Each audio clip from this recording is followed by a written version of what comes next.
match between Michael Todd and Kamil Jablonski at East vs. West 22, Michael Todd argues that there were fouls for shoulder crossing the center that were not called, particularly at moments when Jablonski had already accumulated warnings and fouls. His position is relatively measured. He does not claim that those fouls would have changed the result, but he does say that calling them would have given him more rounds to fight. Jablonski responds with a technically valid argument. The camera was not perpendicular to the table. Well, this message is for Kamil Jablonski. I don't know if you've been paying attention to my last post, a little bit of shoulder across the center foul. But Kamil and I have been going back and forth with some story posts.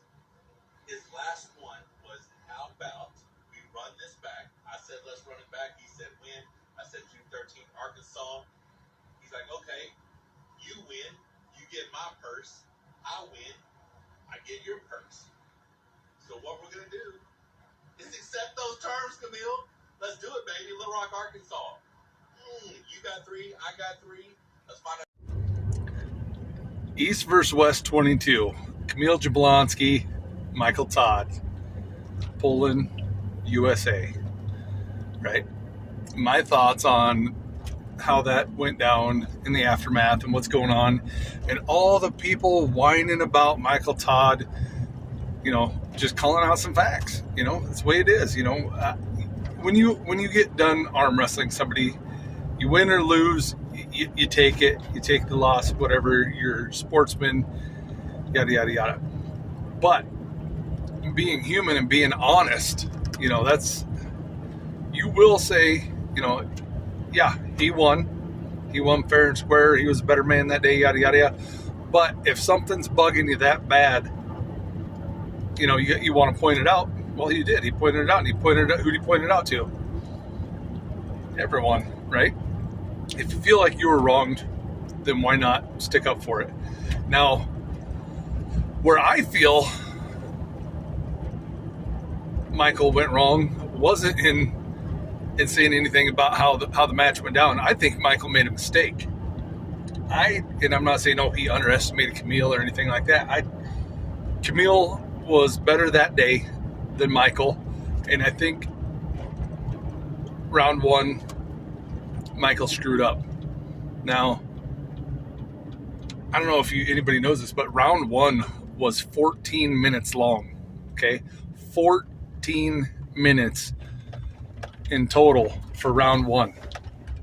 Okay, now after they had their long war, and then it was called a pin for Kamil, and then Michael challenged it. Do I agree with the challenge? Yeah. But the timing of the challenge is what I don't agree with. I think he should have played that a little smarter. I think he needed and I don't know who his corner man is, or hindsight's 20/20, and Monday quarterbacks are the best. What I'm saying is, have your quarterman, be prepared for something like this. If you're in that deep in round 1, you're going right back to finish, you're not even going to round 2. Maybe you are going to round 2. Okay, but no, they went back to round 1. But even if there's going into round 2, use your flag just like you did, but you have 90 seconds, right? You had 90 seconds before you had to be back up there.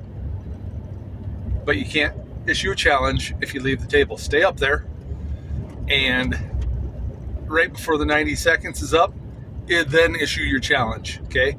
Because, brother, you needed more time. Your arm was freaking toast.